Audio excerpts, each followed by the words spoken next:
Today, we're going to talk about elemental magic and alchemy, and I'm excited about that. And I want to welcome Tiffany. Thank you for being on here. Um, hmm. I've been practicing elemental magic for over 30 years now. I first got into magic when I was 16, and one of the first books that I read was How to Work with Spirit Guides by Ted Andrews, and it was a really useful book to read. And as a result, I ended up picking up a few of his other books.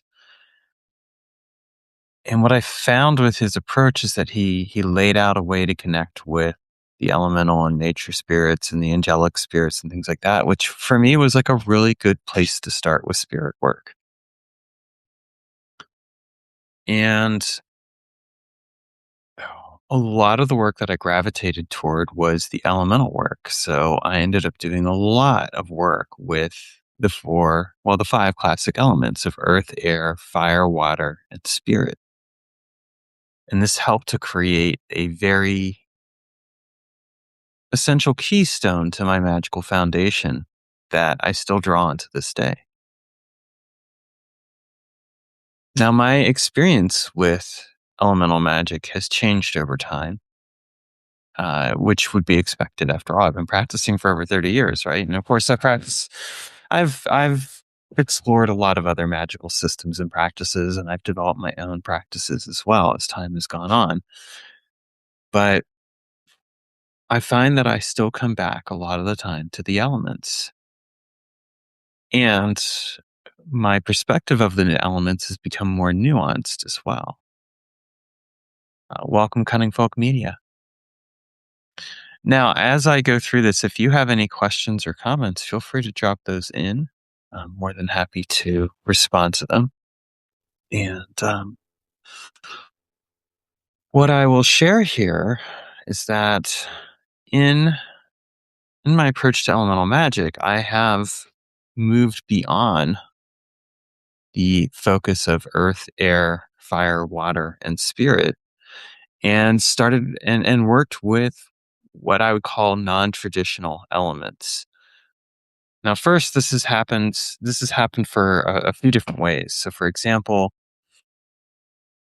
um, just exploring alternate systems of elemental practice has been really useful because different systems don't always draw on the same elements. As an example, when I've explored when I was studying Doshin, I found that the elements were earth, air, fire, water, and space, as opposed to spirit. Now, one could argue that space is very similar to spirit, and fair enough. And the thing that I had to keep in mind as well is that I was studying and exploring Dojin with a Western mind, and and with my own concept of what space is. And that necessarily meant that there were probably some things that I was missing in translation because Doshin is Tibetan Buddhism. So there's a very different cultural mindset and frame and experience. And that's worth remembering. But nonetheless, it helped me to see that there was more than just the classic five. And then when I studied Taoism and Kung Fu and martial arts, the elements are earth, air, or no, earth, fire, water, metal, and wood. Yeah, air is not part of that. So again, it presented a couple of different choices or perspectives. And the understanding of elemental energies was very nuanced because it was in part derived by the idea of like how the elemental chi moves through the body. So, for example, the way that fire moves, it's fast, it's striking, it's powerful versus water, which is dissolving and relaxing and unfolding versus earth, which is containing and grounding versus metal, which is wrapping around versus wood, which is growing, were very important explorations that also framed the elemental energies in context to the way that we move and our experiences with them. So, studying various systems kind of helped me to see that there was the possibility of other elements. But what really brought it home was a practice that I call the elemental balancing ritual. And this is a ritual that I developed back in 2004 as a result of a dream that I had, which also got me into meditation. And in the dream, I had this dream at the time where I was like, if I don't get my life figured out, I'm going to probably end up in jail. I was in graduate school, but I was also carrying a lot of trauma around in my body, and it was trauma that I hadn't processed or fully recognized. And it showed up in certain ways. And I had this realization, and I was like, I need to figure myself out. And that led me down two different routes. One was meditation, and that was what actually brought me to Taoism and exploring the practice of Taoist water breathing. The other was the elemental balancing ritual, which was a ritual that I developed around the idea that if a person was weak in a given element, they could find a way to balance themselves using that element. And in my particular case, I felt that I was weak with the element of water. I had the element of uh, I didn't feel like I was really in touch with my emotions, and I attributed emotions to water. And that's one of the convenient things about elemental magic is that we have this way of framing and categorizing experiences and putting them together into something that makes sense. Mhm. So I was very fascinated with that. And the idea that I could work with an element that I felt weak in and create a better level of balance and harmony. So I started doing some work around that. And the second year into this practice, I decided that I wanted to work with my voice. And the thing is that yeah, I could have worked with air because air could have fit, but I was like, air didn't feel quite right. So I began to ask myself a question. And the question was, what if I worked with elemental magic in a different way? What if I opened the door to the possibility of working with multiple, of working with elements that weren't classic? Was there a possibility? And then I asked myself, well, what is the nature of an element? What is the nature of an element? An elemental energy or practice is, very different when we think about it. Like what does an element do? We think of elements as categorizations, but I've really kind of looked at it from the perspective of how does the element work in my life? What is it that the element actually does? And the conclusion that I came to is that the elemental energies could be worked with and that we could go outside because elements are essentially a form of expression and movement through us. They are the building blocks of the universe, and they are more than just that. So I decided to work with the element of sound. And I treated sound as an element. And yes, we could argue technically that sound relies on air to exist, and there's truth to that. But I also thought like sound is something or vibration if we want to go down that route, because we could say it's vibration, but it's something that exists outside of air itself. It is informed by air. Like there's a connection, an interconnection, but there is also a very real truth to the reality that sound is its own distinct element. And something to remember about elements is that they all work together anyway.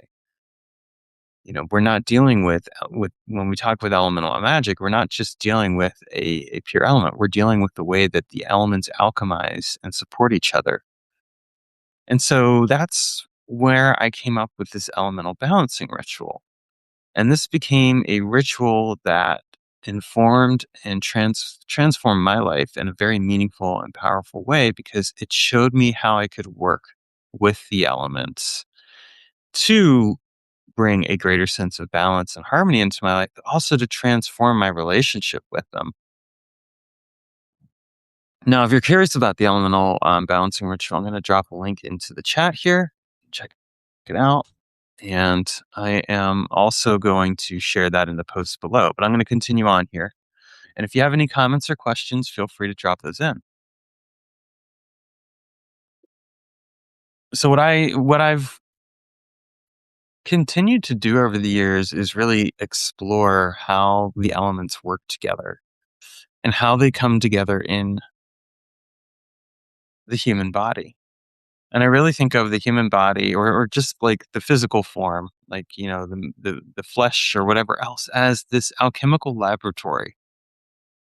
Because in a very real sense, that's what's happening. We have all these different processes occurring within us. We have calcination occurring when the stomach is, digesting food. We have dissolving, and we have fermentation and putrefaction and everything else. We have all these things occurring, all these biochemical processes which are transforming substances that are put into our body into energy that we use to um, live our lives and do all the things that we do.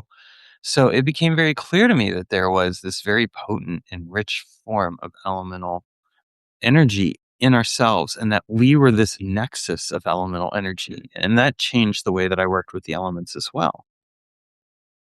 One thing that I would encourage you to do is to spend, after you've gone through this video, is to spend some time observing your body and observing the different reactions and experiences that your body has. In our society, we have, Western society anyway, we tend to have some weird issues around bodies and some shame that we carry around bodies. But I think that when we start to spend time with the natural functions of the body, we begin to appreciate just how amazing and powerful the body is and what it can do to transform our lives. So these are things to really think about and consider very carefully.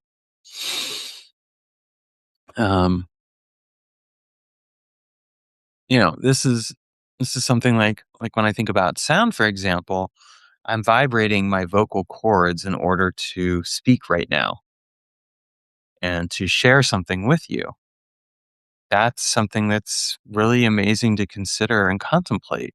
And of course, yes, we're using air to do it, but what we're also doing is we are using the fullness of the sound itself, the vibration, the ability to vibrate that air in order to produce meaningful sounds in this case. And sometimes we produce sounds that aren't so meaningful, or maybe they're meaningful but only to us or whatever. But the point is that we are doing that. So I think that like when we look at elemental energies, we can look at like here's the way that the elemental energies intersect with and interact with my life and how it transforms the way that I think about things or experience things. This is part of what elemental magic is. And at that point, we move beyond the classic elements toward the non classic elements and what those elements can show us and present to us and share with us in the world.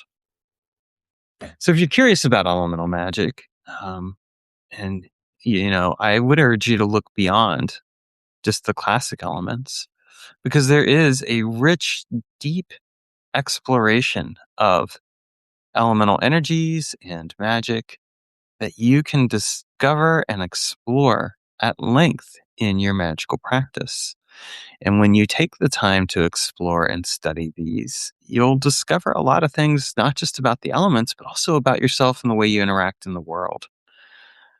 It can be an endless source of inspiration and creativity that creates some very real changes and results in your lives because of the way that you learn how to work with elemental magic. All right, that's it for this morning. Unless you have any comments or questions, I'm going to wait a moment or two more. Um,